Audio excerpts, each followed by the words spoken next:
was taken at gunpoint. I was basically kidnapped, taken hostage. If we let you go, and you go to the police, we'll find you and we will kill you. I should have never have lived through that. Mm-hmm. And then that was a real defining moment. I was like, man, I think God has something in store. We could exist as a parent, unfortunately, selling the child. We exist as children. We can exist as a buyer trying to purchase a child. Looking for babysitters? Mm-hmm. I was a victim one time and I felt like they didn't care at all about me. We can't do that. They're humans and they're children. But what is it preventing? It's preventing trauma, years potentially of healing, relationships, real intimacy, real connection, true love. Nate, if you would have just stopped the one guy from doing what he did to me, it would have changed my life. So if you can just stop one guy, it's so worth it. Just get one guy.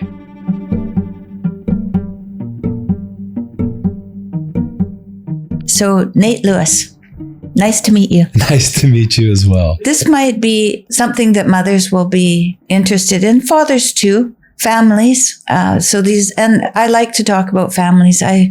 As a grandmother, I feel like it's my place to pay attention to those things that families could learn from. Mm-hmm. And so I'm grateful for you coming all the way here. You have a compelling story, so I'd like you to just talk to my listeners for a bit at the beginning and tell them how things went for you as a child, and also when you knew that things weren't going right.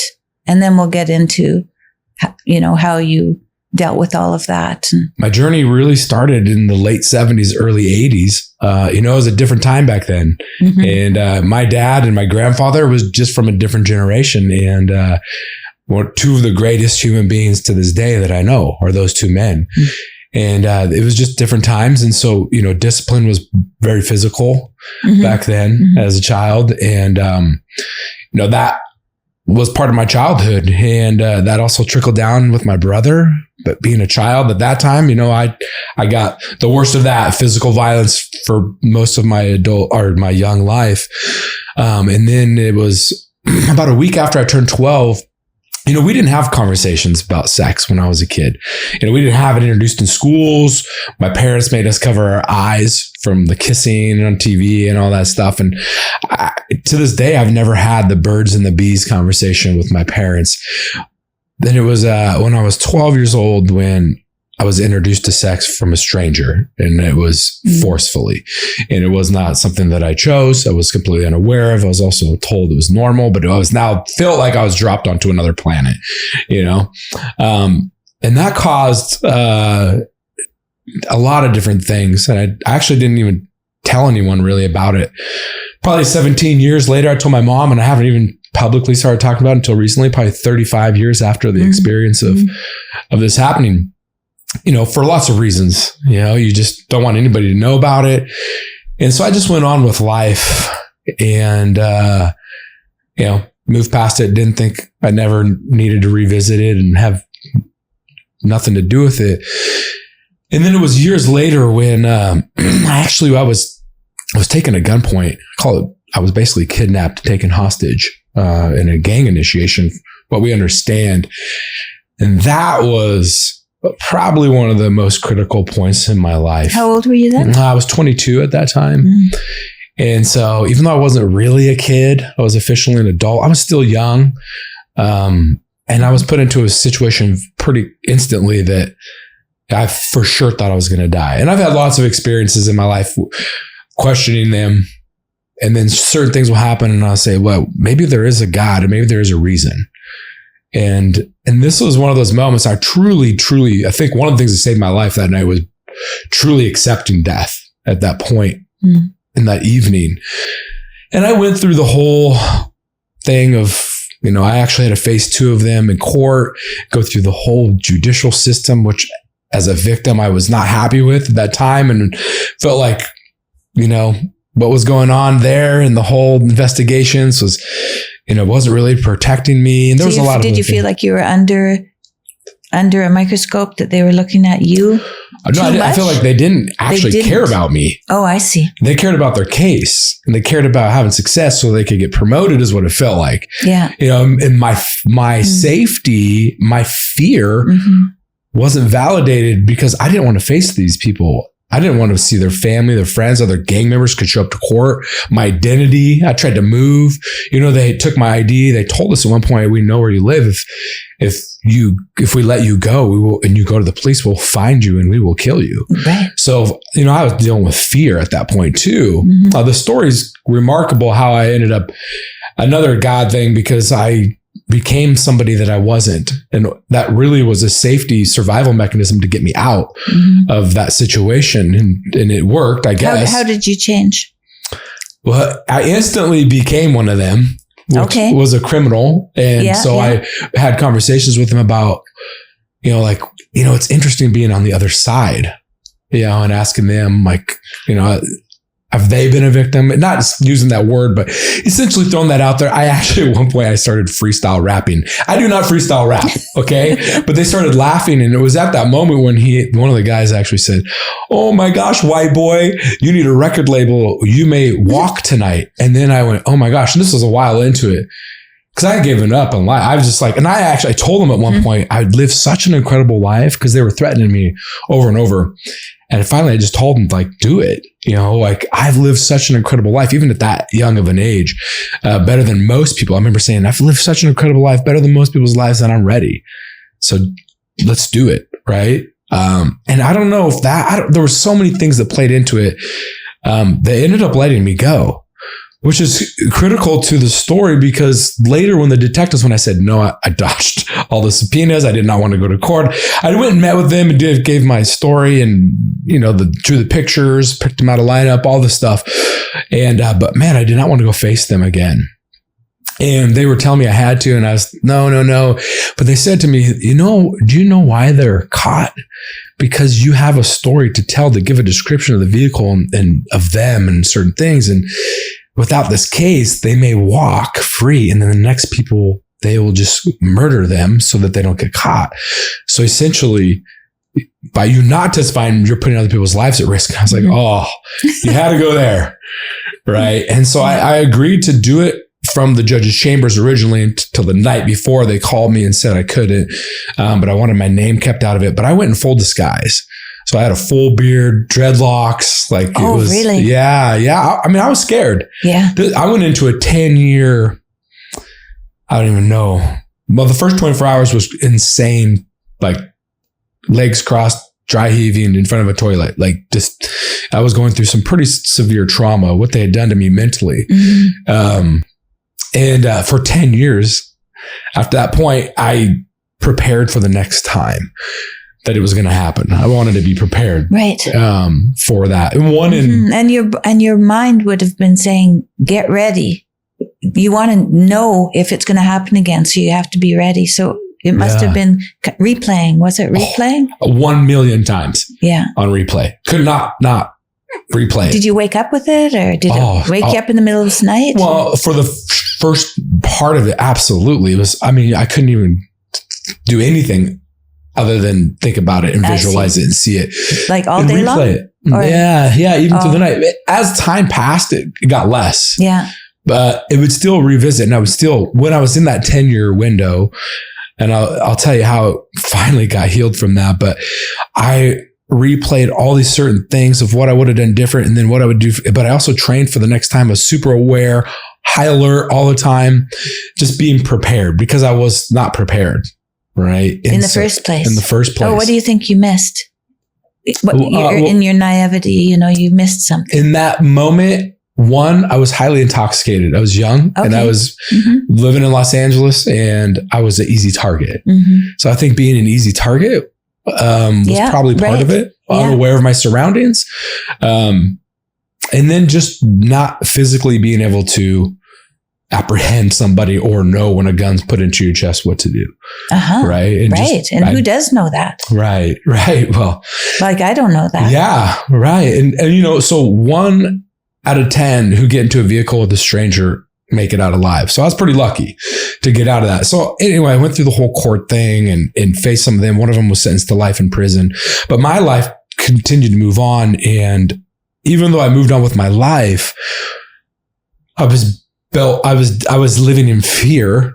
It got better over time, but I mean, at first I wouldn't even go out at night. I wouldn't leave my house. I was living in Los Angeles, and there was a lot of fear involved in protection. Did you go to therapy? No, didn't do anything. I just buried it again, tried to bury it. Did you have a community to talk to? Did you have anybody to talk to? I just talked to my friends and family about it. Yeah.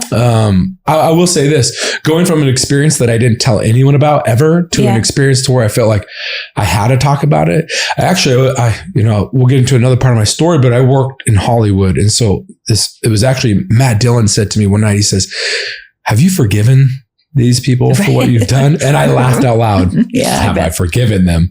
Yeah. And he looks at me like, "No, really, truly, like, when will you forgive them?" And I said, I'll never forgive them. I've forgiven them now, right? Because I know what's come from all this is probably part of a plan. Do you forgive them? Did you forgive them once, or have you had to forgive them every day? Or not every day. How often do you think at the beginning you had to forgive them? I didn't forgive them for a long time. It took there was one that I felt bad for probably a couple of years after, that got sentenced to life in prison because he was the only one that was halfway decent human being. His family was there in court, and the mom came up to me, and his sister was sitting there. And I remember at Christmas thinking about, like, they'll never spend Christmases together. And that was kind of my heart. And the detective separated us and said, "Don't let them get to you." Right. And right. So I've thought about that. I felt bad about that. But, some of the advice I was given at that time, I gave last week to a young 12-year-old. Yeah. Because I was carrying the same weight that she was carrying. And that was like, I don't want to separate that family. Uh-huh. And they said, "You're not separating the family. They chose to do this. They made these decisions, and they're separating the family, not you." And I was carrying that it was my fault that mom was sad and that they were never going to spend Christmas together again. It was a while until I was able to really forgive, and probably I still struggle with one of them, unforgiveness. I haven't put a lot, they never gave up any information on the third individual. Mm-hmm. So no one knows where he is or what happened, but I've never put a lot of energy into maybe forgiving that individual. I probably have deep down in my heart, but I haven't spent a lot of time there. But I want to get to how I was released from that. And it was, a long period of time dealing with whatever I was dealing with. And, I got on a phone call. This gentleman introduced me to a guy who works with people who are taken hostage, usually overseas in the military. Mm-hmm. And so we were talking, I tell him my story and a little more detail. And he's like, "What are the chances that happens to someone?" Mm-hmm. And I said, "Well, it's probably like 1 in a million." And he's like, "Not even close. Try again." And I was like, "I don't know, 1 in 10 million." And he's like, "I think it's much higher, but let's just go with 1 in 10 million. For my specific case, what occurred to me specifically." And he says, "And you're preparing for the next time." And I was like, "Yeah." And he's like, "What are the chances that happens to the same person twice?" And I needed to hear that because I was preparing for the second time, and literally the chances are probably 1 in 100 million. Yeah. That same thing would happen to the person twice. And that was the little flip that I needed to start really healing and putting it in my past. Yeah. Put it in perspective. Huh? Yeah. Yeah. Right. Yeah. Numbers are helpful. Yeah. Yeah. Mm-hmm. I mean, it gave me truth almost. Not that it wasn't impossible, but statistically real. I was living in an unrealistic world, thinking that it's going to happen someday. I'm just waiting for it. Yeah. All that cortisol, though, I imagine being in fight or flight so much would hold you to that vigilance that was really very difficult for your body to sustain. It was constant. At restaurants, walking down the street, I spent a lot of time overseas during that time, probably about 16 years, mostly overseas. And is that one of the ways that you dealt with it at the time, was to go overseas? No, it was just for work. Yeah. My job took me. What kind of things did you do to, in those days, to maybe they weren't in order to deal with what you were feeling, but there must have been some perseverance in your behavior, in your choices to live on, even though you were also kind of stuck. I don't know if there was one thing that just kept me going. Life. Maybe understanding it all, trying to figure out why things happen. Mm-hmm. You know, maybe the meaning of life and all these occurrences. Mm-hmm. Is trying to just figure out why. That's a good question. Yeah. Why? You know, otherwise you can't, well, it's pretty impossible to find out if you don't ask why. You have to ask questions to find out answers. You know, knowing things, being certain of things means you're not going to learn anything. Right? So why? That was a healthy, I would say that was a healthy choice to ask why. That was inspired, I would think. Why? Little kids are inspired, right? They say why all the time. And they're like at one with their creator. And they're asking why all the time because they know they don't know everything. So you knew you didn't know everything. Yeah. Well, that's a healthy state of mind, I think. Yeah. You have hope there, you know? For me, I feel like the pain has brought purpose to my life. Now, it took a long time to figure that out. Yeah. Because part of the why was asking questions to if there was a God in my early ages, still trying to understand if there was a God. Right. And I was actually involved in a motorcycle accident that should have killed me. There's no way. There's a miracle that I didn't die in it. And that was probably the first moment I was 18 and I said, oh, God must be real and he's got a purpose for me. Yeah, because he didn't kill me. There's no way I should have lived. Right. It's impossible for me to live out from that. And so that was my first probably like, man, maybe there is a God. Maybe he's protecting me. And obviously through the experience, I call it kidnapping, being taken at gunpoint. I should have never have lived through that. And then that was a real defining moment. I was like, man, I think God has something in store. You knew how to deal with it though. They let you go. So there was something you did that changed their plan. Yeah. Right? Well, again, Scott, I had a fear of dying young my whole life. Right. And I thought, finally the pressure was off. Like, this is how it goes. Right. And I really, truly believe that was like a critical moment because I went, man, if that wasn't my time, God's got to be up to something amazing. And there has to be really a God. There has to be, because there's no way. And honestly, here, you know, people always ask me like, why do you get your faith? How is that real to you? I was like, well, if it happens 2 or 3 times, you're kind of like, oh, that's cool. It's coincidence. But through my life, and we don't have enough time to go through all of them, but there's been so many incredibly unhuman organized things, miracles. I've just given a couple examples. Yeah. That you can't explain. You can't explain the timing, all the things that had to occur, the unpredictability, for me, I started looking, I got this advice years ago, but it was when things are really difficult and you make them work, that's you. But when things just happen and it's easy, that's God. Right. Yeah. And then that's really what I started to see. Here's another incredible thing. I think I was introduced to Jim Caviezel, who played Jesus in The Passion of the Christ in 2005. And he's become one of my best friends. I've worked with him for over 20 years. We talked this morning. He then leads me deeper into my faith in Christianity. Right. And that was another thing. It's like, all right, of all the actors for you to align me with, you pick the guy who plays Jesus. God, what are you doing? You know, and which is how I ended up even getting to where I'm at today because of the movie Sound of Freedom. You know, and so I didn't know that. That's great. Yeah. Yeah. And we can get into those details too, but there's a couple of examples of things that I didn't plan that are monumental in my life that if you don't believe in a God, I don't know how else to explain them. I mean, I really don't know how else to explain them. And I think that maybe when you start looking at the healing, that probably was a critical piece. Jim was super helpful for me in working with forgiveness and certain things, because there was a point, like I said, have you forgiven him? I laughed out loud. Right.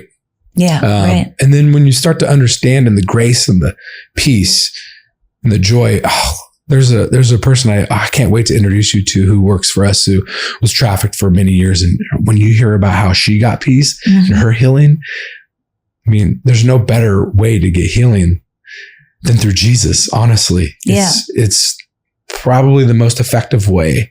And I've gone through my own. I've been through lots of therapy now. I think it's the only way. Yeah. Really, I do. I think it's the only way. It really is. Yeah. Well, I think gratitude is such an important part of life because so easily, especially in our day and age and the society that we live in, and everybody wants to put out the negative. And it's easy for us as humans, including myself. I still do this and I try not to. I know this, what I'm about to say, but we want to look at, all the things like, oh, I don't like that, or I messed up there, I did, and we'll look at the negative things. Yes, but in all of it, there's probably 97 beautiful things, but we focus on the 3 things that, didn't meet our expectations or our hopes or desires. Yeah. One of the things, I'm grateful to travel to probably 50 countries and see. I just had this conversation with my wife yesterday, and just driving all the time, my brain just goes back to how grateful I am for the life that I was born into. I started traveling in 2004 and I lived in the desert, the Sahara Desert, for a very long time. And I saw people who were living in hard situations. And that was my first real shift in gratitude. Instead of looking at life with all the things I didn't have, like the big fancy car and house and flat screen TVs and all that. When I went there, and I had at least 1 pair of shoes and they had none. And I started looking at all these things, toothbrushes, just simple things that I had. And that literally changed the shift in 2004 of me looking at life through a different lens. And I think that people, when I would encourage every single day, try to find 3 things. I do this with my kids, 3 new things. Because it's easy after 10 days, you're like, oh, I got all the easy ones out. But when you have to start pushing yourself to find them, then you actually start looking for them. When you start looking for things, you start seeing things that you're grateful for that you never saw before. Because there's easy ones that people will say, but it's the ones after day, I think 10 or 11, where you have to really, because you're coming up with new ones every day. And then you start to become grateful for your life instead of, people could probably go down the misery route of life. Like, I'm suffering, this sucks, this isn't working out. And they can go down and focus on all those negative things, especially with social media and all the things that people are comparing to. And so I think gratitude is one of the greatest things. I also think it's a gift. Once you start practicing it, I think God provides that gift for you to see things differently. Like people say the glass is half empty or the glass is half full. But I think when you start having a perspective of life, when you have experiences and you start seeing the things that you have, but not focusing on things you don't have, your life becomes such a beautiful gift. And to others, you just see the world differently. You really do. Instead of a dark doom and gloom, you see hope and you see different things. You just see it differently. Yeah, I think it's all about your aim. Because if you're like aiming down to all the things that are going wrong, or are you aiming up? And when you aim up, then you can see those paths. But you can't see those paths if you're looking down. Oh. So you can't see that path that doesn't have any obstacles in it, that maybe you could go that way. Right. But that's a proper aim. So it starts right at the beginning of the day. Oh, yeah. Right at the beginning. I know that I had a tendency in the morning to be waking up and thinking about, what I needed to do or whatever happened the day before or that didn't go right or something, but when I was sick, especially, because I'd also wake up in the middle of the night and I'd just pray right away. Pray right away, cut off my thoughts right away in mid-sentence. Like, no, I'm not going there. I'm not letting that happen. I'm just going to aim up. I'm just going to aim up. And then I'd wake up in the morning and remember I was awake for half the night, but I wouldn't remember any thoughts because there were none. I didn't let them happen. And I thought that is magic. That's magic. Yeah. Right? Well, it's powerful. It's powerful. It is. Yeah. So it can take you from a place of imprisoning. Oh, absolutely. And set you free. Yeah. 100% set you free. Mm-hmm. Think of how much weight people carry around and just negative it's exhausting, energy. Isn't it? And when you let it go, there's so many things to be thankful for, even in the midst of of going through hard things. It's like, that was imagine probably one of the most difficult moments in your life, and so important to make it through it. And to be able to let go of the hard negative thoughts and focus on think, what did that do inside your body? Right. Well, I wouldn't feel pain. When they were doing procedures on me that were painful, I would just imagine that I was in God's hands and I would pray and I wouldn't feel it. Is that amazing? Yeah, it is amazing. It's amazing. And because it's every day, you have a pretty good practice because then, right? It's every day. So, I'm grateful enough that I continue to pray like all the time because I know it's real. I know it's real. Yeah. Don't you feel that way? Oh, I know it's real. Yeah. It took me long enough. I think I have a thick skull. And God's like, I got to keep making it obvious. How much more obvious do I have to make it? Yeah, that's right. Oh, we got to take him through another challenge. Yeah. So true. So true. Yeah, that's very funny. But it's the difficult things in my life that's really had most purpose. Yeah. I tell people I'm grateful for the darkest times in my life. I'm grateful for those. And that's a hard thing to wrap your head around if you haven't been there yet. But, it's coming. Comes to us all. It does. Yeah. And that's partly why I have this podcast is I want to talk to people and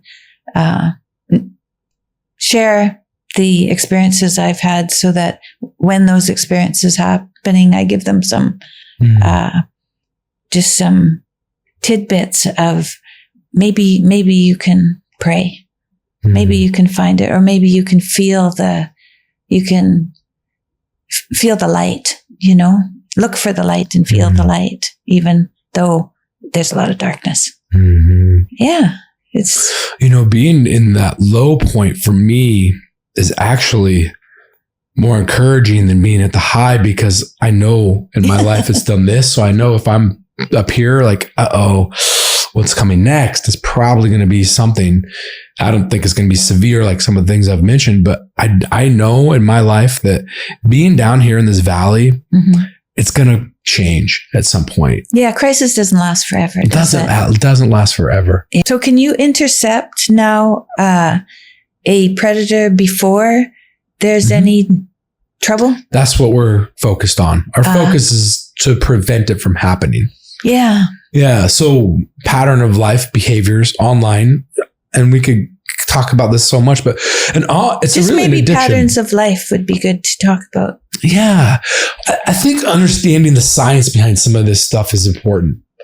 You talk about addictions, dopamines, you talk about the Playboy magazine swimsuit edition. That's where it starts, but then it doesn't end there.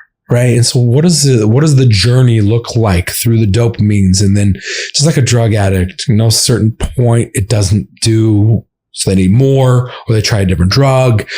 And it's very similar to that. And so if you can identify the patterns of life, really, the behaviors of people, what they're viewing and the content and where they're at online, eventually they might, if it's, the algorithms are pushing them younger, but if they're viewing young content, then they're going to probably at some point, it could find out like, that's not doing it for me. How do I physically, maybe they start by paying for it.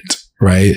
And then by paying for it, it gets expensive, so now it's just the wrong place at the wrong time for a child. But if we can get way ahead of that, if we can get to seeing them being a child in regular places or tricking them on certain platforms because they are doing weird, creepy things, looking for babysitters on Craigslist, and approach them in all kinds of different ways. And if we can be there. Looking for babysitters? Mm-hmm. So then they know who they work for, or just the babysitters? No, they know that a 14-year-old girl wants to be a babysitter, and that's how they access the so babysitter. Then they say they have children that need babysat. Yeah, or that's their form of communication. It just starts with the communication. The manipulation and the emotional bonds are so strong, much stronger than a physical bond. When we go back to listening and you talk about these girls who need that male role model in their life, and so many don't have that, and they need that attention, but they really just need what humans need, wives need, girls need. Listen, just be present. And they're very good at that. They manipulate. And so the access comes through there, and then it becomes a form of weeks, months of manipulation and grooming. Grooming meaning telling them, you're so beautiful.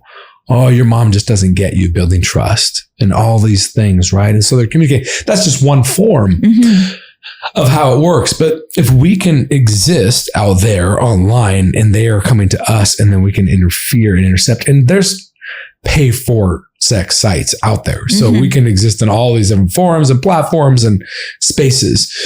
And if we can get to them before they get to children, that's a win. We're existing as many different things. So one we could exist as a parent, unfortunately, selling the child, which we do a lot of. Yeah. And then so they're communicating with the parent, thinking that they're going to have access to the child. Yeah. We exist as children, just children out there. Or we can exist as a buyer trying to purchase a child. That's a different section of what we do. But just being a child and existing and interfering. And so instead of them going in that direction, they actually catch us. You know, if you look at it like fishing, we're a lure that they bite onto, and then we bring them in. And then part of the training is, how do you build the strongest case? Everything's digital these days, right? All the communication and everything. So there's lots of technologies and forums. Everything's done over messaging systems and that. And how do you identify someone who's trying to hide their ID and their IP online, and messaging systems and right. And so they're not going to a playground with their license plate on the cameras and their face recognition. They're hiding their identities. So understanding, how do we get law enforcement trained and equipped to have the software that they can communicate on, and where do they go and have these things, and building a strong case, because you can't entrap them. You can't lead these conversations. There's a lot of things you can't do. And so law enforcement has to build a strong case. If you build a strong case, then your conviction rates go up, sentencing increases.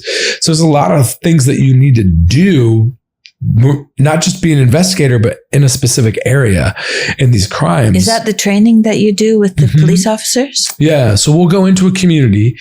Well, usually there's 2 lead investigators, and the one department will host it, and they'll recruit the top investigators from all the departments around in that community. There'll be 14 to 20, sometimes more, depending on the size of the departments. And then we put them through a real life. That's the second piece. We have them come in, and they have to understand how to build the accounts and fake IDs online, and they have to understand how to exist as a child and all that stuff. So all those things in talking and avoiding entrapment. But then we come in and we run a full scale undercover operation. Everybody gets a role and responsibility. It's kind of a quasi kind of task force. That's funded by us. We pay for them. We pay for all of it. It's all free, funded by the people. And then they all have roles and responsibilities. By the end of the week, they know they've already picked the arrest sites and surveillance and all. Everybody knows what's going on. And then we put them through the real arrest that they've already been dating these guys for a while. And they show up, make an arrest. They get a practice run. Basically, it's real, but without us there as advisors. And then we leave, and they continue to do this work. And so they continue to go out there actively, proactive. I think that's the difference. In my experience, people always say, like, how did this come about? And there's lots of different things I could say of how this come about. But when you look at all the pieces, one significant piece, this is all over the world, here in the United States too, there's such a lack of aftercare. Aftercare. Yeah, that's a problem. Yeah. And we could go into a country, and I remember somebody saying, like, well, we can make arrests all the time, but where do we take them? These children. Yeah. And it's extremely expensive. You need 24-hour care. Right. So why not get ahead of that? We have to prevent this from happening. Yes. Right. And so that's where our focus is. And there's a lot of organizations wanting to share stats, and that's awesome. But we know that we'll never have stats because we're preventing it from happening. The only stat we care about is how many departments and officers did we train? Yeah, right. Because, proactive, right? Yeah. We're teaching them how to fish, and then they're fishing. Yeah. Right.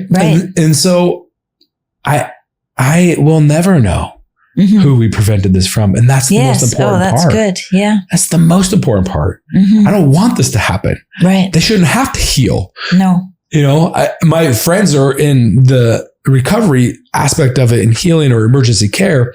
And I joke with them, but I don't. And I'm like, I'm going to put you out of business.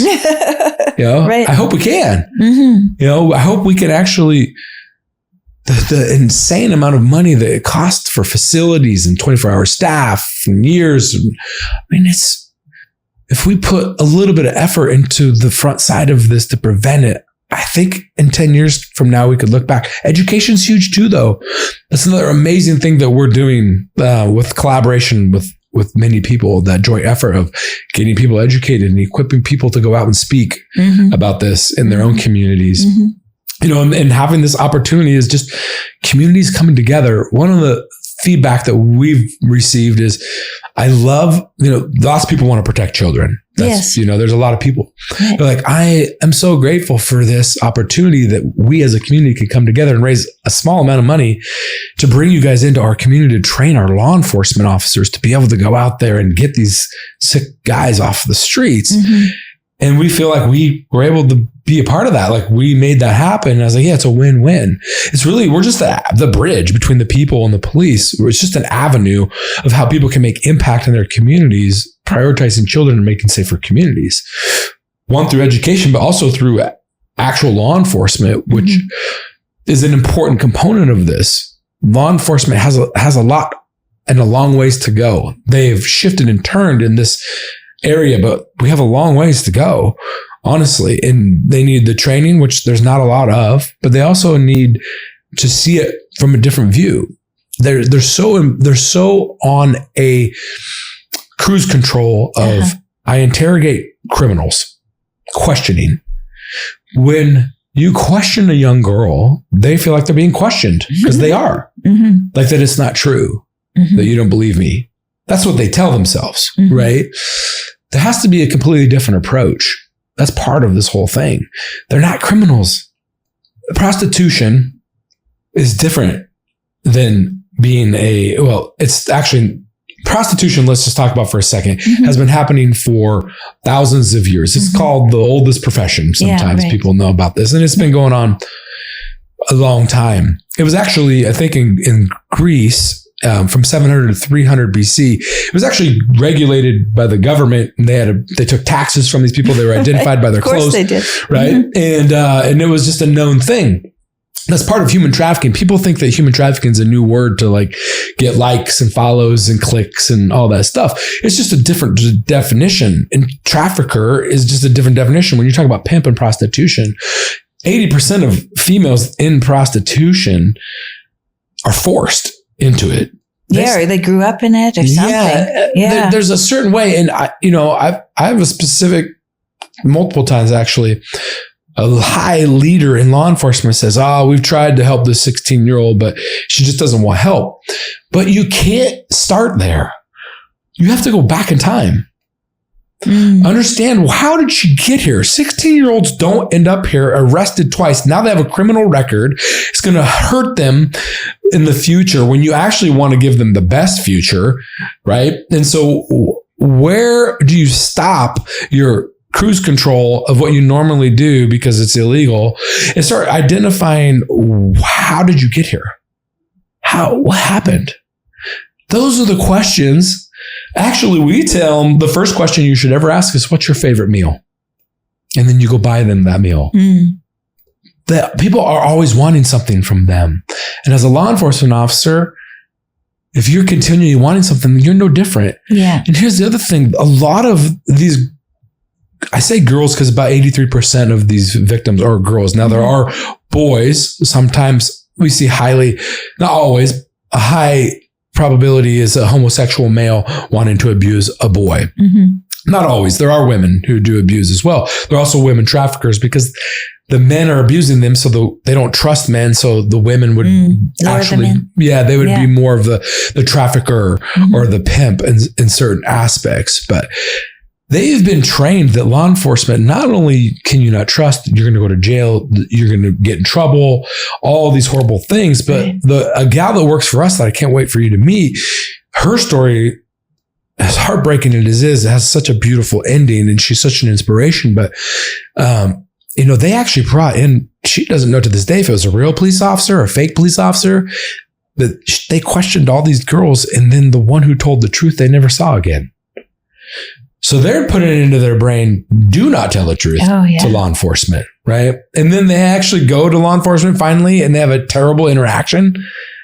The first and second time, I mean, there's got to be some things that change. So long story short is there's a long ways to go. Community members can help bring this training in, and we have to, and law enforcement has to be open to seeing this differently. They're not criminals. They're victims here, and treat them like that. I was a victim one time, and I felt, and mine wasn't even close to this, and I felt like they didn't care at all about me. We can't do that. They're humans and they're children, right? And I don't care if they're 19 and they can legally go to war and buy a drink. And that just because my date clock changed, I go from a child to an adult. A 50-year-old man meeting up with an 18-year-old or 19-year-old is wrong. It's absolutely wrong, and it shouldn't be accepted. So we're going to target those guys too. There's just too much going on right now. We would never go into a grocery store and find a 51-year-old in an aisle and then say, hey, I want to borrow you, hold their hand and walk them to the ice cream aisle and introduce them to an 11-year-old girl. Say, I think you guys should be in talk. But social media apps are doing this right now. We see this as children on social media, posing as children. They're sending friend requests to you of these men. And then as soon as you hit accept as that friend, Lord knows what's going to come into your messaging. But then they're going to send you like iconically the same profile, following 2,200 people with 0 followers, suggesting them to be your friends too. And then if you accept those 5, there's 100 more. Oh, wow. Well, so where's that accountability coming from these platforms? And I think that that's one of the important things with parents is understanding that these are the risks that your child's facing when they have an open account. And the disappearing messages, on every platform now, it's the new trend is to have disappearing messages. Snapchat became popular because you could send a snap and then it would disappear. Oh, yeah. Now it's messaging. Just all my texts that my parents can't see, all the photos disappear. They can set the time on them for when they disappear. So there's a lot of things now that technology is enabling a lot of certain behaviors that are occurring and that parents need to be aware of, because that's how they're accessing children. Children are being accessed on the playground. Yeah. They're not. There's too many cameras to identify them. They're hiding somewhere and hiding their identity and their IP addresses somehow online. And parents, please have this conversation with your children. When somebody asks your child to transfer their communications off of a major platform, Meta, Instagram, Facebook, Snapchat, whatever, to one that they have to go download on an app store, that's the first red flag. They should not go over there and have those communications, because usually those are built some foreign country that don't work with law enforcement and you can't identify them. And they're only doing that because there's something that they want to hide, right? They shouldn't be doing that. So children, please don't ever leave those platforms. As hard as it is to identify them on these platforms, which work well with law enforcement, it's impossible to identify them when they move over to a different platform. So there's a lot of education, I think, when you're talking about protecting the innocence of children, educating parents, but educating the kids. And that will make a huge difference. That's why we're trying to get in. We are getting in with another organization to get this education into schools through school resource officers. Get kids say and understanding it's okay, and have the conversation. When we talk about boundaries, first, number one boundary, parents, talk to your young boys. They should never, ever ask a girl to send a photo to them. Ever. That's a boundary that needs to be set, because what's happening is boys are asking girls. It's normalizing it for girls. It's just normal for them to get asked. What happens then is these boys become young men, and it's normal for them to ask for photos. That's what predators are doing. We don't want to create the next generation of predators because it's normalized to ask for photos, these risky photos of grown women even. That shouldn't be acceptable. So we need to start having those conversations with our children, and they're hard conversations, but they're important conversations, especially not as hard as not having the conversation. You have to remember that this is a hard conversation, but what is it preventing? Let's have this. Let's have this hard conversation, right? It's preventing trauma, years potentially of healing, relationships that are hard to hold, real intimacy, real connection, true love. It's changing the image of girls, women. It's probably, I don't even know, decentralizing connection. Like it's just separating people. Yeah. Disconnection between real relationships. I think there's so many things that happen because of these things, and it happens to boys too. Predators create girl accounts, manipulate boys, and then bribe them for money. And we've seen it over and over. These boys can't come up with the money. They're embarrassed. This person's friends with all their friends. They've already sent the photos, and now they're being asked for $10,000, and they end up committing suicide. And these things, here's the other difficult thing, that when I was a kid, you could get bullied at school. In my situation, I was bullied at home too, but a lot of kids don't get bullied at home. On social media, these predators, I call it kind of bullying. They're bullied at home through these things, through kids asking them and trying and telling them that they need to send these photos, or if they do, now they're bullying them to send more photos because I've got these, and I'm going to release them, and it's just this hard thing. And that's where it goes back to the relationship. If you can have that relationship with your kid, and they can come to you about these conversations about what's going on, and you can be a safe place for them. Don't take their phone from them, right? That now you can understand that it's actually happening, because being oblivious to it doesn't help the situation. No. You have to understand it, and you have to be there for them in this moment. And in this particular situation, you have to be a safe place for them to come. And if they do come, because it's very difficult for children to come forward, if they find the courage finally, for whatever reason, to come forward, be there for them. Last week I was dealing with a sad situation. A young girl ended up taking her own life because she was sexually abused, and her friend who was sexually abused didn't want to end up like her. So she finally came forward, but she didn't come forward to her parents, got a fear that her parents were going to be mad at her or not believe her or for whatever reason. And came forward to another family member contacts us, and you can understand and hear the fears in a child. And that's why I try to counsel him, like, don't react. The dad's going to react. You need to take him into the middle of the woods and let him react. Tell him out there, because dads sometimes can overreact. And that doesn't make it a safe place for them to come forward with more information. And it took a lot of different time, a lot of conversations. And then she felt confident, because here's the thing they're facing. I faced it. I know it's scary. You got to go face the people. And then you carry the guilt and the weight that, her own words were, they're going to take his kids away from him. Yeah, they probably will. Thank God. They're probably actually going to have to go interview those kids, because if he's doing it to you and he has kids your age in his home, there's a potential that it's happening to his own kids. So yeah, they might. That's not your fault. Right. It's not your fault. But we carry that weight thinking that it is our fault because we come forward. And that's not the truth. That's very important. That's very important. It's really, really hard to overcome guilt alone. You can't you need people to be with you and to fortify you so that you don't cave under the guilt. Yeah. People you can trust. People you can trust. Yeah. So if you can train the police to actually understand the situation, then there's more hope for the proper kind of interaction to bring these vulnerable people into a place where they can trust and tell their stories. And heal. And then heal. Yeah.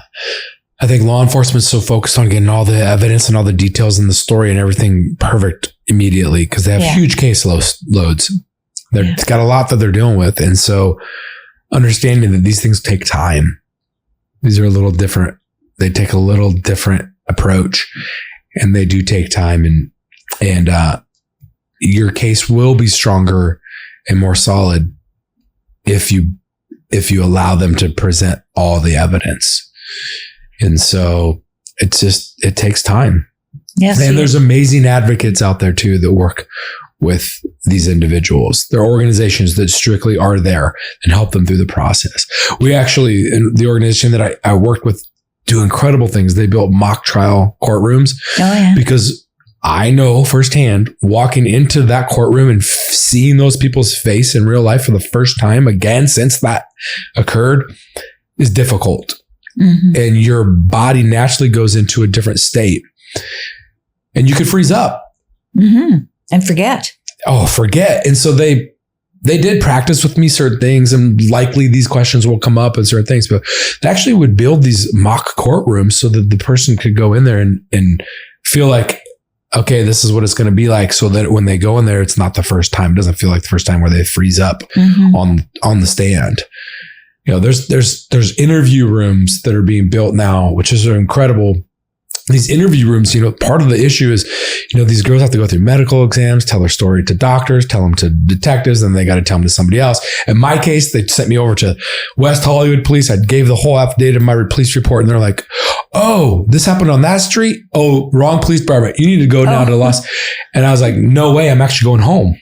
And I actually went home. And it was later on that next morning when I couldn't sleep. The afternoon, I went back, I had to tell it again. And so you're constantly having to relive and re-traumatize yourself from your story. So if you have these rooms where everybody's behind a wall, the child knows it's being recorded and that people's over there. It's not a glass, but it's been designed, the colors, everything very comforting for them. And they understand that you might get questions through your earpiece and that you're going to ask those questions because there's people who want there, but you're only going to have to do this one time. That's amazing. Much better. Much better. These are the type of approaches that are shifting and changing. Several years ago, I was at this human trafficking training. It's a conference where several officers, hundreds actually come from dozens of states to get this specific training. They first started talking about this different approach, you know, like, hey, we have to take a different approach. And I was like, that's so awesome. This year in April, we were at this one in San Diego. They gave the whole last section 3 hours of how we have to change the approach. I was like, this is incredible. Like, I hope everybody stayed till the end, you know, on the third, fourth day or whatever it was, because it was so powerful. This guy who did such a great job, he even showed some video camera footage. You don't ever put them in the back seat, these girls, right? So you put them in the front seat because if everybody knows you go in the back seat, you're probably in trouble. But you don't do that. You put them up there with computers and all that stuff. And he was just sitting there talking to him. And when he had to get out of the car, the camera footage played of her saying, "God, please, I don't know what to do right now. Just give me a sign. What do I do? I'm stuck." You know, like she was literally praying, like, what do I do? Like, this is her moment. Do I get out? Do I lie? Stay in? Where do I go? But for her to even get to that place to be able to question, what do I do? Because most of the time they're like, nope, lie, won't give you any information, not my thing. And like, I'm just going to do everything I can to avoid going to jail right now. Right? They don't know another life. They can't even imagine what does life look like. They're actually full of fear of like, if I don't have this, where do I go? I don't know anyone. You know, I don't even know the state that I'm in right now. And so you have to take a different approach, and it's happening. It's happening. It really is. It's got a long ways to go, but it's happening right now. And thank God. And thank God that there's avenues and resources, and who knows if the government's going to continue to hopefully fund this endeavor. I always talk publicly about the war on drugs and the drug task forces in training, billions of dollars going towards the war on drugs. But where are these task forces for children and the war for innocence? This is a war for our children, for us to protect them. Why are we not building task forces? Why are we not putting funding into training? I think we got to start prioritizing our children. And if we're going to wait for the government to do it, we don't know when that's going to happen. So right now we're here to do it. The people can do it. We can, as the people, say, look, I know there's so much light in this world. There's so many good people I get to interact with, so much darkness, but I get to interact with the good people. Like, I want to make real impact. I want to bring good to the world, and I want to do things. They're living out that story. It's like, better for me to lay down my life for another, right?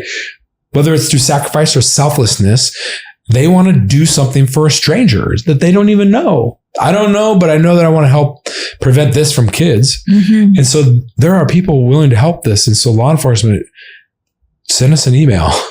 We're here. The people want to provide this support to you. And we want to get you guys trained. We want you to fight evil. We want you to do it the right way. We want you to build strong cases and get good at this and prevent these crimes from happening. Yes. That sounds like a mission. I think we could talk about some maybe helpful things that parents could do in those times that we've been talking about. So prayer is one of the things, but that's what I do. What would you do? What would you say to parents? Even if it might be something difficult for parents to hear, that if their kids are in danger, what is it that they can do to inform them, I guess, of not being caught in those situations? Or what could parents do to toughen them up with love? Not in a way that scares them, because fear makes people weak. So we don't want to do that. We want our kids to be resilient. So you want the kids to be resilient, but you want to keep them safe. And that's a tricky thing, especially for mothers who worry about their kids, because we worry about our kids. Talking about my daughter and worrying about her baby. I guess that's where we are now. We're talking about kids and how we're worried about them, but that it doesn't really do them any good to keep them too close. And when they're little, but when they start to get bigger, they have to encourage, because they have to build their immunity. They also have to build their courage. Yeah. And their self-confidence. Yeah. In certain things. This is, I feel that when my first son was born, I was actually born, because we were talking earlier about searching, asking why, what's the meaning of life and all these things. And I was searching and searching. When he was born, I feel like, I got it. I figured it out. This is what it's about. Like, I didn't even know what life was until I saw this baby that I believe came from God. And I was so curious, like, oh my gosh, you just came from God. I was, like this cool thing. And I think that being a parent, one, is the best experience in life, but also one of the most difficult, because none of us know the answers of everything and what to do. There's a lot of self-help. There's a lot of books. There's a lot of podcasts. There's a lot of, social media pages to follow and all kinds of research and things that have been done. And the reality is, for me, it's a very simple thing. And it comes down to love and understanding what is love. If you look at, this is what I think parents, unfortunately, not all parents do this, and we have to experience that with the work that we do. We'll talk about in a minute. And when we talk about boundaries, we'll talk about some of that. But I think that you have to build the foundation with this. And if you look at John 15:13, it says, somewhat, I'll paraphrase, it says, no greater love than to lay down one's life for another. in a sense. But I think as a parents, that's the sacrifice, that we make. And it's something that we would do. We would lay down our own life to save our child's life, but we would do anything. And so I think that what is it that we would do for our children to protect them? What's going to be best for our children? But not build our plan around fear. Because I think as we're talking, there's so many parents who have so much fear that they shelter and build barriers around them from building their own confidence. So they do everything for them. They don't allow them to explore and discover. Just doing simple chores around the house actually builds a child's confidence. And so allowing them to go out and be a part of understanding. Now, I think there's different age groups, children, that you have to parent a little differently. And there's different things to be aware of and different fears that are valid. Like my kids, 4 and 6, I don't have to worry about them because they don't have phones and social media and all that world. But it doesn't change the fact that when it comes back to the whole root of love them and let them know that they're loved. Part of loving a child is listening to them. Right? We were talking a little bit earlier about just listening.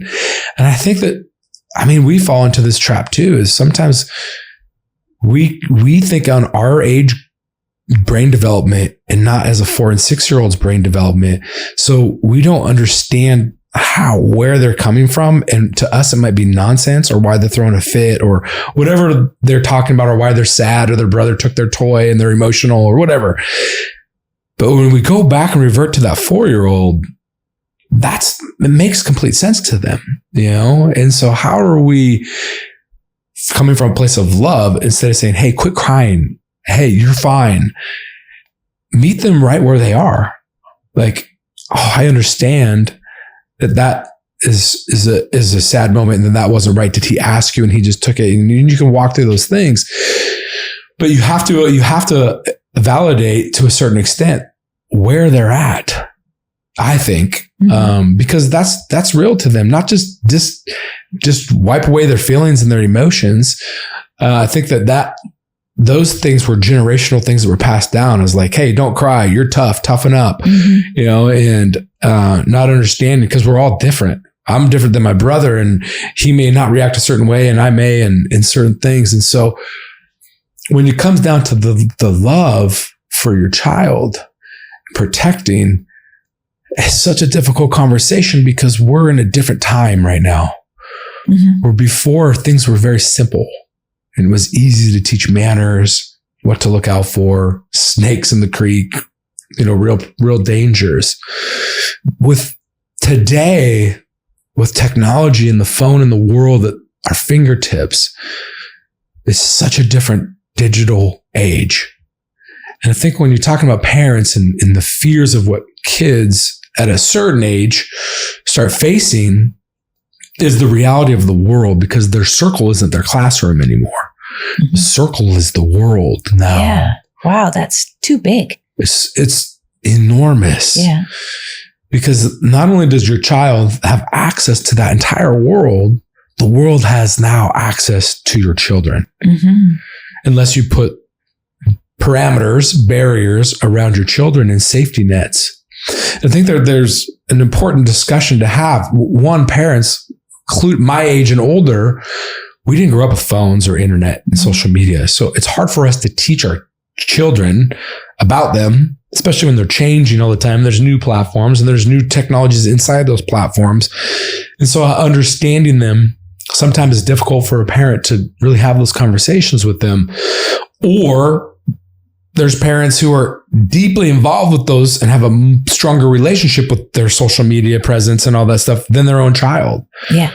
Which the second part behind love is the relationship with the child. And we can talk all about those type of things, but the relationship is the most important foundation, because that's where love comes in and all these other things, listening, but trust and building all those things that you need in any relationship, especially from a parent, so that these critical times when they need to come and talk to you for advice or certain things or admit a mistake that they made, you're a safe place for them to come to. Yeah. If they can't admit their mistakes, You got to listen more.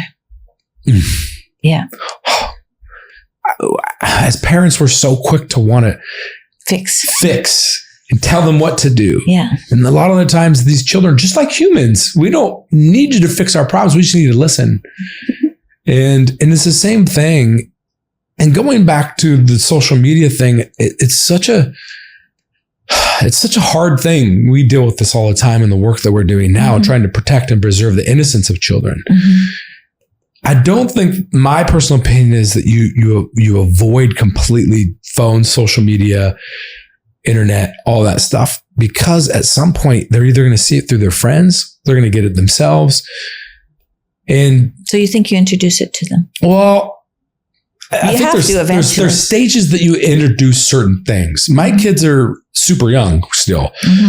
We haven't had to have a conversation about sex, but what we have had to have a conversation about is inappropriate touching, right?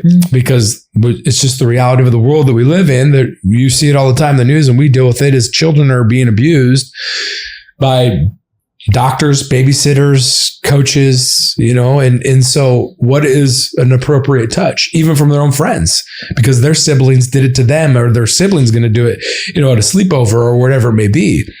And so what's an inappropriate touch? And then as it grows older, you probably do have to have the conversation around sex and that type of thing. But we want to have them educated and prepared to be able to go into the world to face the realities, instead of being like me, where my parents were like, don't talk about it. It's too difficult for me as a parent to have that conversation. But the risk with that is what can happen to your child.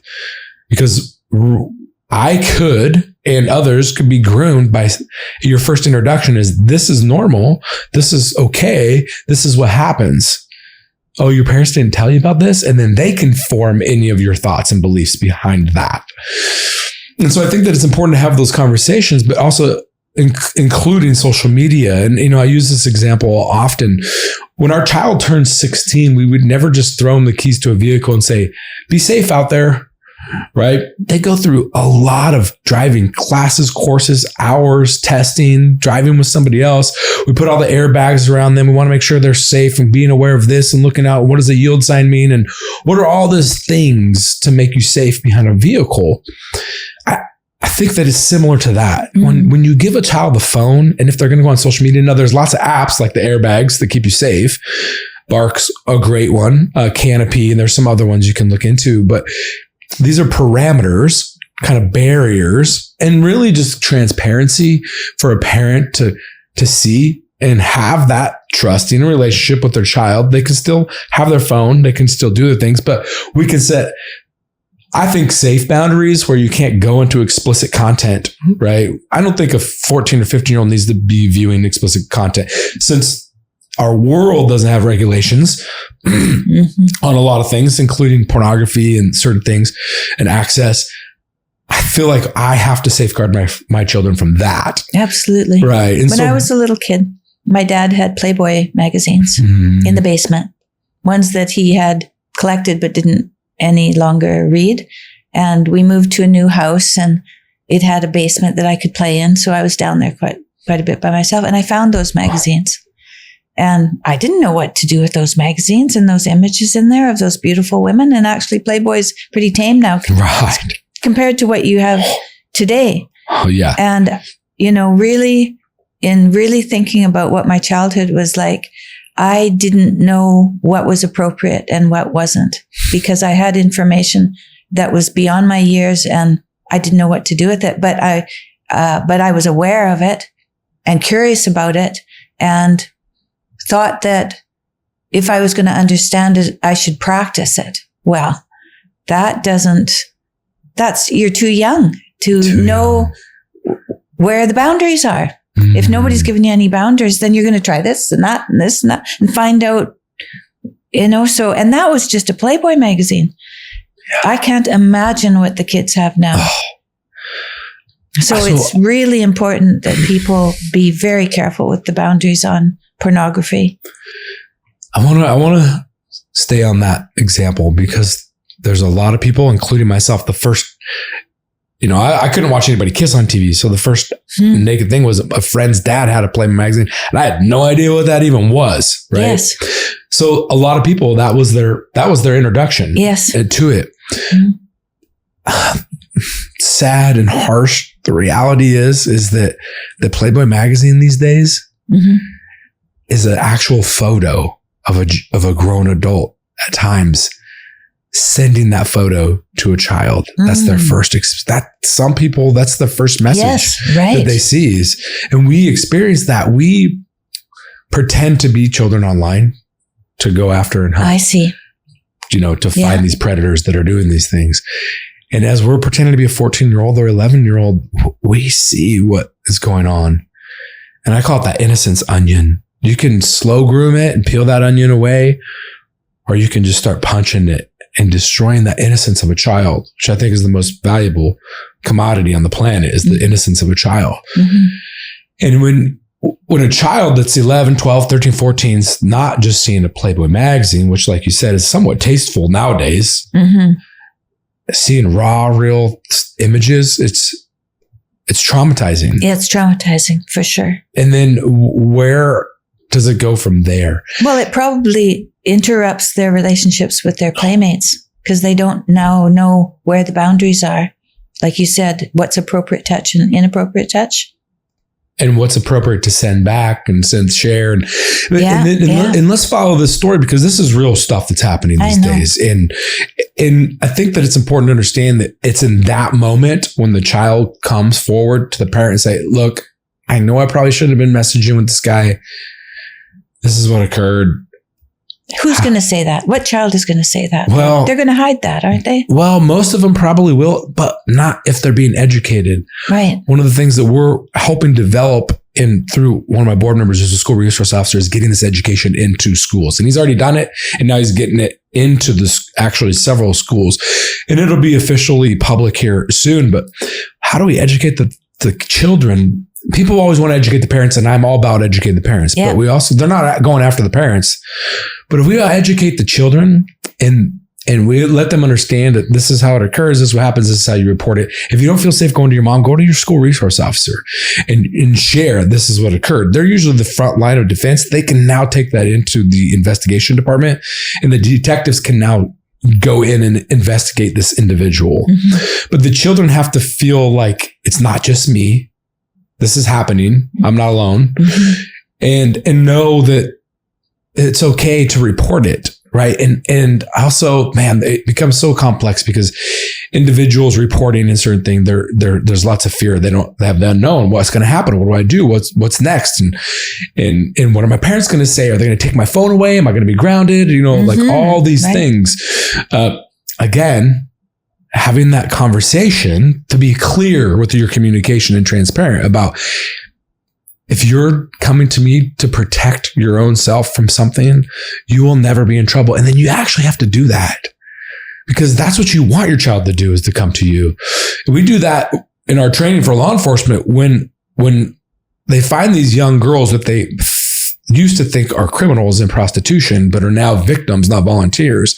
Instead of treating them like a criminal, you actually tell them, hey, you're not going to get arrested for the drugs. You're not in trouble.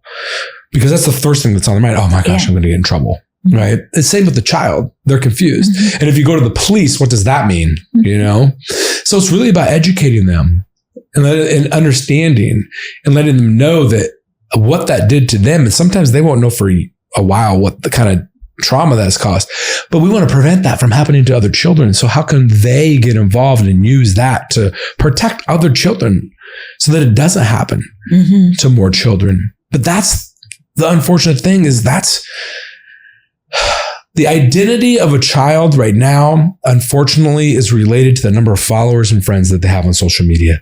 The popularity, like we used to think of in school, popularity is an actual physical number now associated to your account.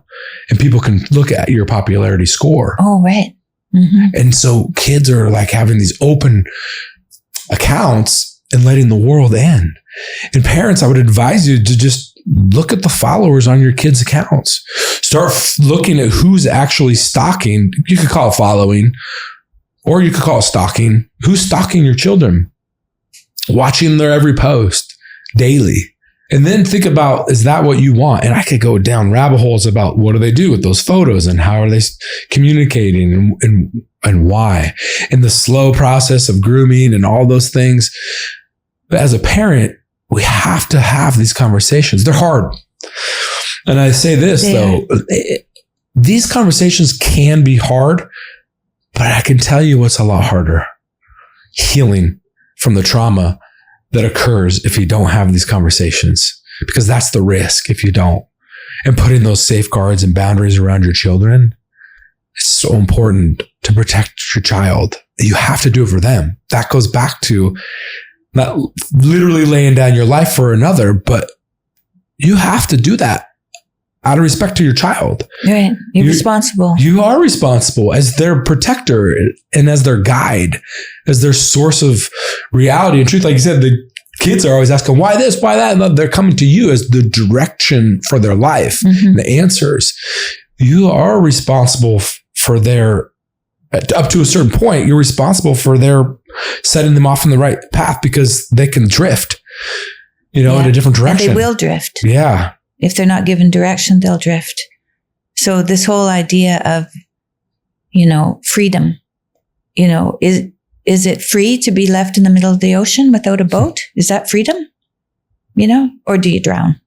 So there's a difference between freedom and direction and boundaries. Boundaries aren't an imprisonment of an individual. They're different than that, right? Boundaries are absolutely necessary. And we don't like to talk about boundaries. Isn't it funny? We have our own experiences in life, and we don't want our kids to have go through those same experiences, but they're the experiences that made us learn and grow. Yeah. And that's terrifying. So why are we trying to protect our kids from those experiences? Yeah. Right. And there are certain degrees, and now it's a completely different day and age. I get the whole hitchhike thing. It was normal back then, like it seemed normal. Actually, it seemed, in Alaska, you actually still can hitchhike, and it feels pretty safe. But it's interesting how my personal life, I look at certain things, I'm like, oh, don't do that because I did that and this is what happened. I don't want you to have to go through that. But it was those things too that also made me who I am. Right. So it's hard. Overprotecting your children. There's a level of protection that needs to be there, because their brains aren't fully developed and they need us. But then overprotecting can sometimes inhibit their ability to grow and understand and learn on their own. Jordan said that he's never had anyone in his clinical psychology practice, everyone who was there was mothered too much. Nobody was there who had the ability to go out and experience life. So when you get to a certain age, you pretty much have to, but hopefully you've been guided along the way, right? So that when you get to that point where you leave home, you have some sound advice about how to navigate in the broader world, right? Yeah. That's an important piece. I hope people were listening to that, because the people who come to therapy are people who were protected too much. So that when they get the freedom, they don't know what to do with it. Right. And then they get in trouble. It's like, don't allow your children to do anything that's going to hurt them, and then let them go and see what happens. Nothing good. Nothing good. Yeah. No, but it's hard. It's hard. It is hard. It's hard. And that's why there's a mother and a father. Because you have to have conversations and negotiations, and you have to agree and show your kids that you can do that, which gives them a reasonable chance of getting along with someone else and getting married themselves, is to show how to disagree and negotiate and come to an agreement again. Yeah. Those are pivotal to, my husband was very good at, his dad was very good. His mom and dad were very good with him. And he taught me really how to be a good parent and how to negotiate with, and I was willing, right? I was willing to tell the truth and to really do whatever it took to help love my kids and love my husband and all that. So all of that was kind of understood. And then it was all up to negotiations. And, I don't know, that's like thinking of like an 18-year-old again. That's quite a meditation. What is necessary to know when you leave boundaries. I think boundaries is something that we don't talk about enough. The necessity for them and what it gives you a peace of mind to fall asleep at night, So going back to your experience, what do you think brings people real healing from something as traumatic as what you went through? Well, I know what I've done in my own life, what I've tried to do. Yeah. I know what's helped. Mm-hmm. And I know for me what works, and it's a continually daily thing for me now, just because of the work that we do. And just dealing with, I used to spend more time overseas working in the anti-trafficking space and working with survivors and seeing their journey and the things. And there's a lot of amazing pieces, different age groups and things that can be done. And I went through those, and I've been to, I don't even know, 7 therapists, I don't know, hundreds of sessions probably. Lots of different advice, meeting with people, coaching, certain things, and all great tools. A lot of really good tools. Even the EMDR was super helpful with PTSD and getting into relief from all the trauma that I buried. And then now doing the work that we do, it started to come and surface again. And it started to infiltrate my being because I'm now revisiting experiences from my past. And so it was super helpful to go back into my childhood too and look at these things and look at me as a child and try to heal from some of those actual moments in life that I'm carrying, even though I don't think I'm carrying, that I thought I was bearing. But here's my true thoughts on this. And I'm telling you, it's a daily practice for me.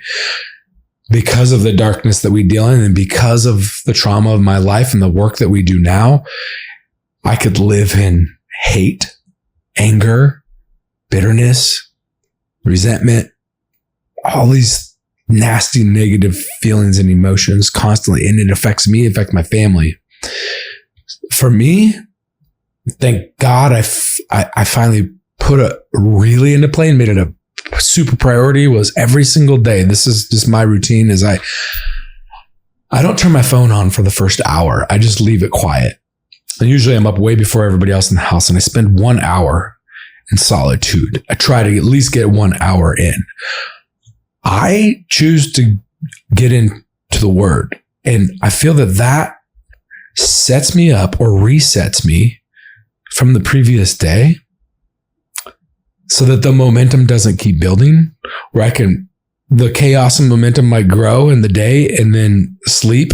I'd pray before I sleep too, but then you can reset your day so that it can just kind of live down here instead of climbing every day. What is it that climbs every day? It's the emotional trauma that probably lives inside. It's probably not even the trauma. It's the anger that comes from the trauma that I've experienced. 'Cause I can get mad at like the cases that we work and the things that we see and what evil exists to our children. And I can revert back to me being a child and all these things. And it just, why we do what we do is probably because I don't want kids to have to go through what I went through. Right. And if I can carry around that hate and anger every day, it's not healthy for me. It's not healthy for my family and the ones that I love the most. So for me, that's where I got real healing. And it was a journey.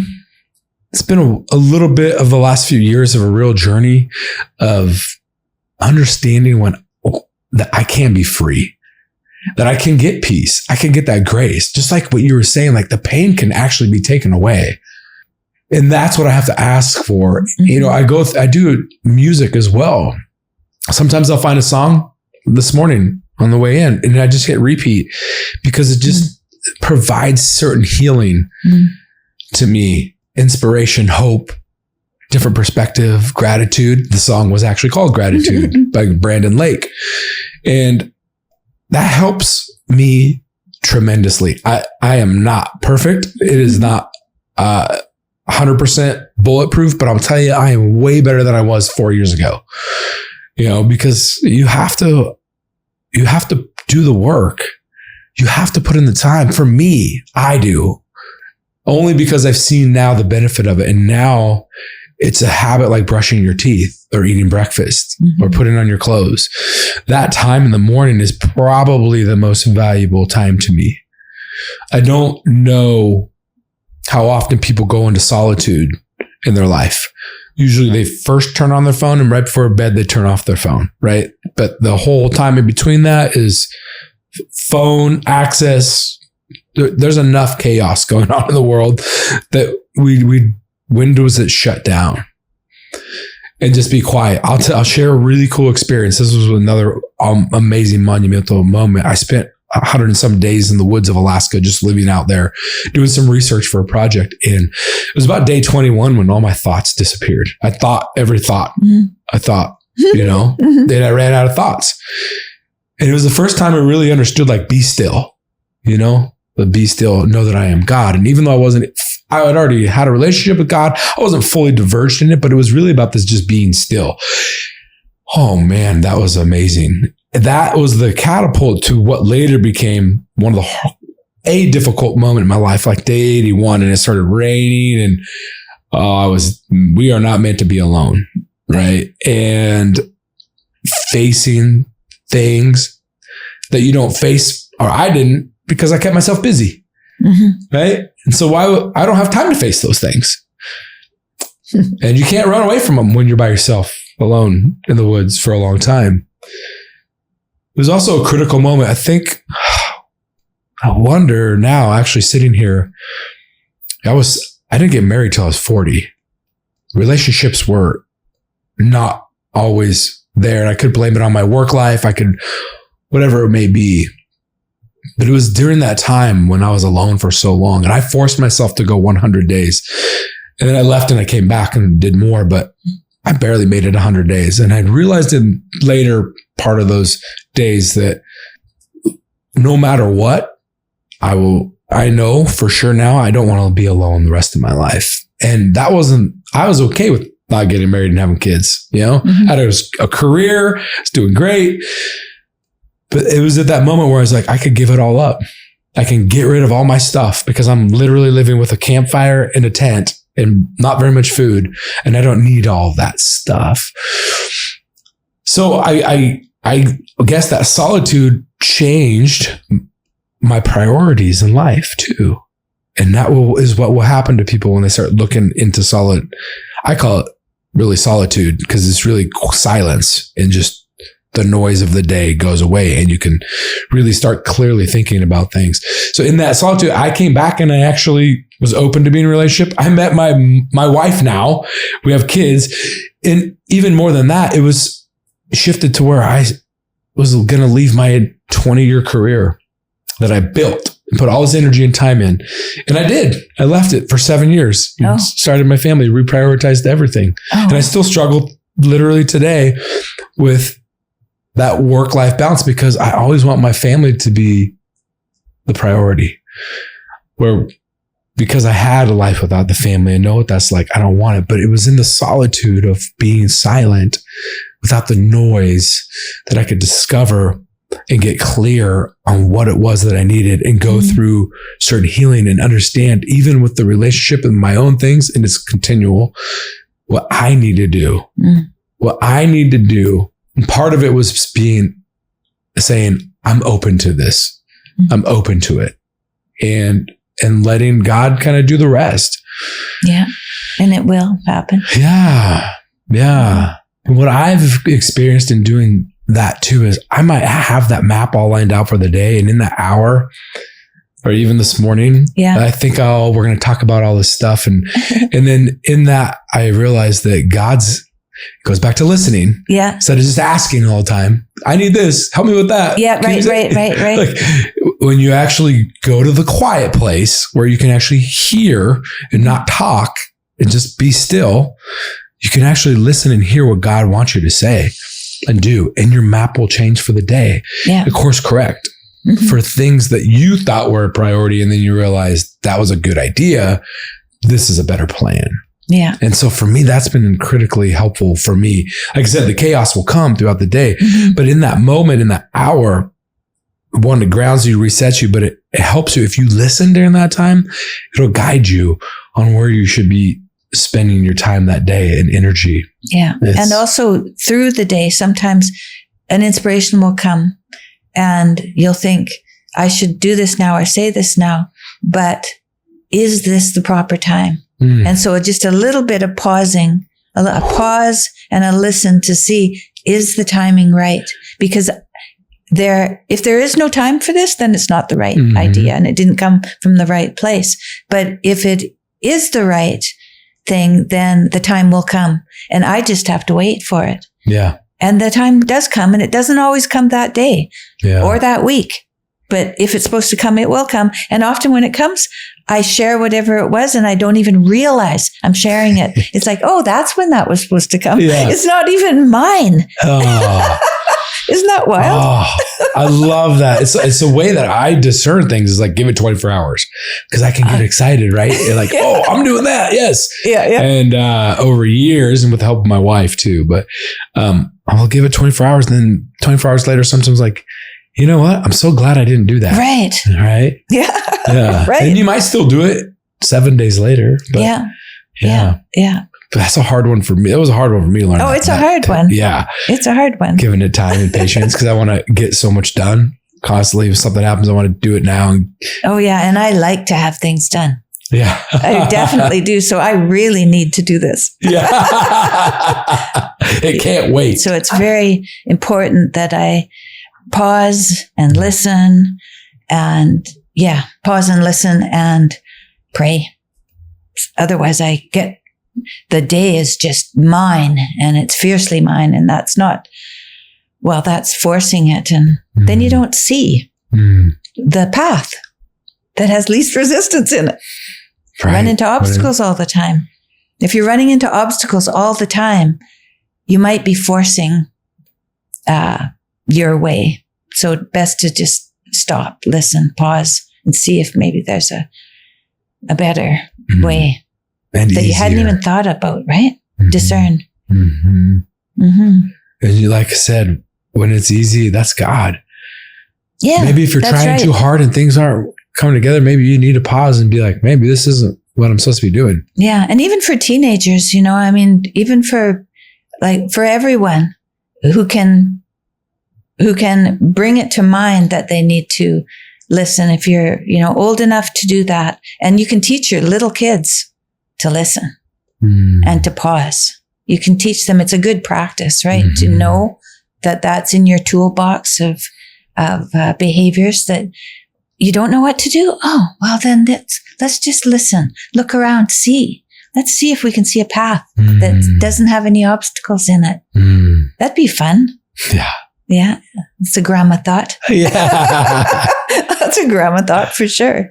Oh, and kids, they're so open to just, trusting, believing certain things. And so when they hear things, because if I believe that if children actually take the time to just, hey, let's just be quiet, listen, they're going to hear things. They will. Yeah. And then you have to describe to them, what is that you're hearing or feeling? Yeah. Sometimes it's a feeling. Yeah. And don't ignore it. Don't ignore it. Yeah. You can listen to it. You can pay attention to it, and then you can put it away until it comes out at the right time. You can, keep it like a gift, like a gift for the future, that it's going to have its right time. It's even like putting a gift on the Christmas tree. There's going to be a time, and then you can do that. It takes practice, but that practice, you won't need these skills until you need them, and you won't have the skill unless you practice it. Right. And so that's what I think is that going to church too and praying, you practice prayer, right? You practice prayer and you go regularly to church, like once a week for an hour. And you think, oh, well, what's that? when the rest of the week is so chaotic. Like, what's the sense of doing that 1 hour? But it's a practice. It's a practice. And there will be a time where when you go there, you'll go there on your knees, and there'll be a community there. And of course, Jesus will be there. But there will be a place for you to put your sorry head, because there are times when that happens. But you got to practice, like the holy hour. It's a practice every day. You don't always need it every day, and maybe you do, but you don't. Sometimes you need it more than other times. Yeah. There you go. There's that. Yeah, you need it every day, but not always as much as you need it some days. For real. Yeah, for Definitely, real. Yeah. And the end of the day, what do you do to pray at the end of the day? That's usually what puts me to sleep. Yeah. I always start at usually every prayer, even at dinner with my kids and before bed, is always the gratitude. I'm like, thank you. Right. I really, truly, deeply, sincerely, and this hasn't been my whole life. This is probably more recently, maybe because I'm getting older, but like, I thank God for every day. I really mean it. Like, thank you for this day, another day of being here alive with my family. And then I try to recap. I do this with my kids too. It's really good to do this with your kids, but recap and highlight your day and be thankful for this and that. And my kids have to go to bed every night. They have to say 3 things that they're thankful for that day. And so that most of it ends up being just gratitude stuff. What I'm thankful for. There might be, it might shift at a certain point to like, hey, let's ask for more peace for the world, and certain things. And then I start asking, and for certain things, our guidance. I ask a lot to just give me peace and help me and give me the strength and to see things clearly that I don't even identify in myself. I think a lot of times, even with relationships, there's certain things a spouse can say to another spouse, but they're going to come back to listening, right? Like, you got to listen, that I may not see clearly. And even if my wife may point things out, I want to be able to see it. I need to be able to see it because I may not see it. So she points it out, but I want to be able to see those things. So I'll ask for those things. And I just, try to I want to always just be the best husband and father that I can be. And so usually kind of revolves around that. And then clarity. I ask for a lot of clarity. Mm-hmm. I have a lot of struggle with discernment. Sometimes it's like, is this God telling me to do this? Mm-hmm. Is it the enemy? That's good to be discerning. Yeah. Mm-hmm. So I ask for clarity. How do you tell between, do you think? Oh man. Sometimes it's tough. The 24-hour rule is pretty good. Mm-hmm. Because usually things will pan out and I sometimes will say like the fleece, like, give me a sign that this is what you want. And sometimes I need more than 1 or 2, or sometimes he just gives me 3 signs. Yeah. So discerning is really like, sometimes it's just, you need, hey, just tell me what I'm supposed to do. Make it clear, praying for clarity, make it clear to me what I'm supposed to be doing. And that might take 2-3 days a week. I don't know.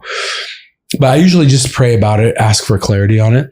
Honestly, I always give it 24 hours because the devil's sneaky and he can make it really appear like something shiny that you need to do, and you'll fall for it. People fall for it all the time. And so I think for me, that's helped. It's still hard. You can kind of tell, I think, because the devil is a copycat. He's not an inspirational being.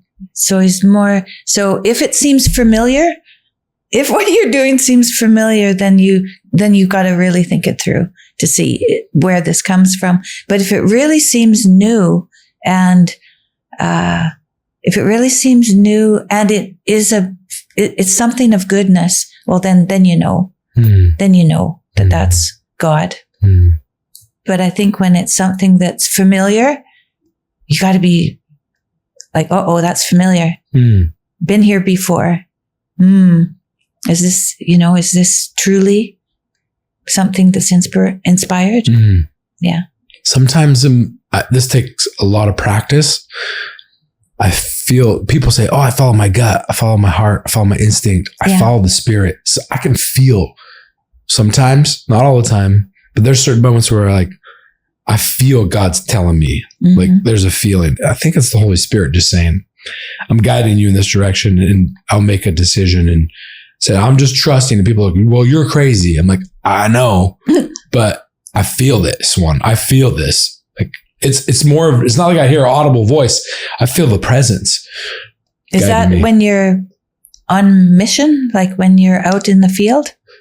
I think it happens in different areas, but yeah, I would say especially in the mission that we're on is doing certain things and making decisions.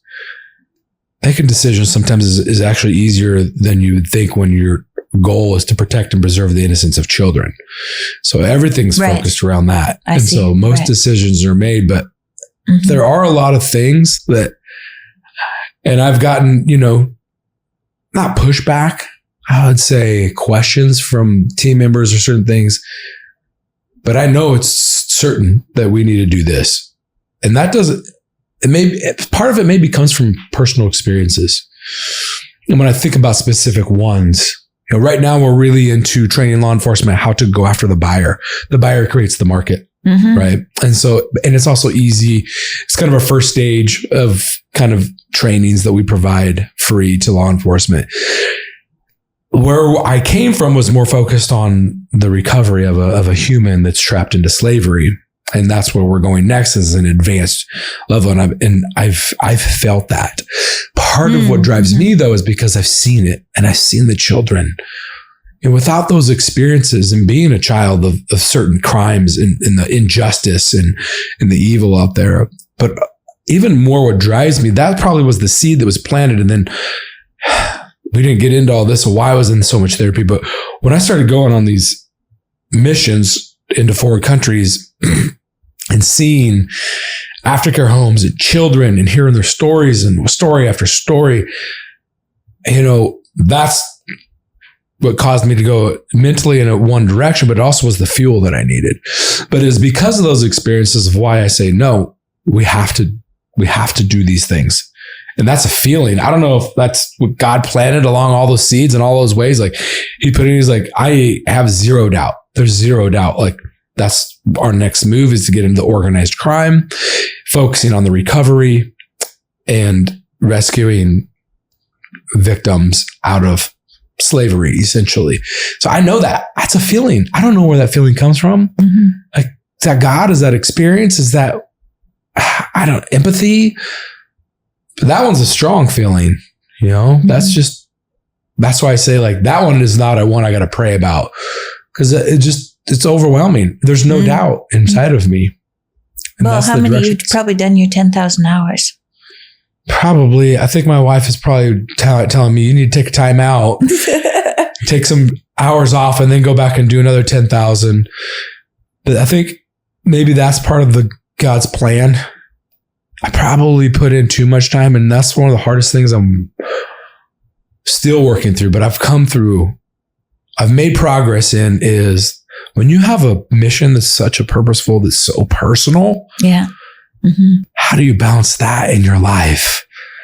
And it's been really recent to me where you got to remember, I spent 20 years married to a career, right? And having to let that go to now put my career as my family. And then I got introduced to this new career with a purpose, and it became easy to fall into purpose-driven life. And I think that now there's a balance. I think it's God. I think it's through the time that I spent in the prayer that giving me clarity is like, no, my family has to be number one. Right. And other just wise counsel. That's such an important piece too, is having just wise people in your corner. Yeah. Choose your friends carefully. Yeah. You have to, because if it wasn't for some of the advice that I've given and the leaders and the mentors in my life, the coaching and certain things to help me see clearly of like where the priorities, and I've heard you talk about that, like God and where do you put like your relationships and where do you fall in certain things, but also just knowing like, I don't need to save the world. Right. I know the difference of saving one. Truly the difference of saving one. And I have my own story, but just even another mentor in my life who said, Nate, if you would have just stopped the one guy from doing what he did to me, it would have changed my life. So if you can just stop one guy from doing that thing to that one child, it's so worth it. So worth it. Just the one. Just get one guy. And that's why the prevention part is so important. But that is something that I struggle with. I had to save them all, right? I had that mentality. And understanding, and that's why I put in the hours, and that's why I did the time, and that's why I sacrificed the time with my family, was because I thought that there's so much work to do. I got to go do it. And I think there's good and bad in that, but I think learning the balance. Yeah, the balance is important. I can see that, because one true saving one life compared to thinking about saving all lives.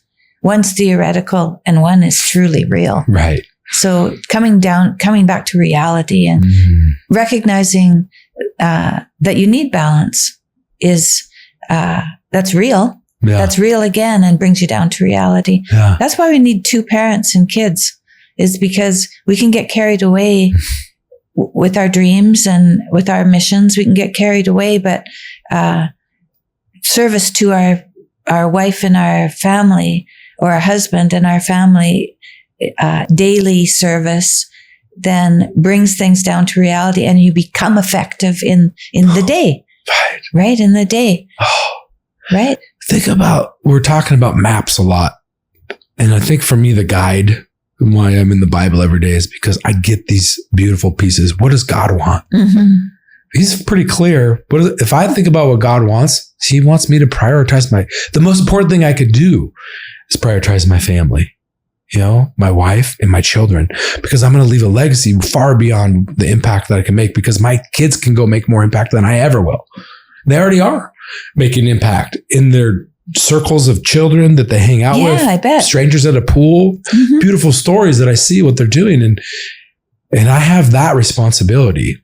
They're such a beautiful gift from God, these children. Yeah. And I think we can learn so much. I do believe that my children have taught me more than in life than maybe I could ever teach them. Oh, they say, what is a woman? You know what a woman is? It's a girl with a baby. Wow. That's a woman.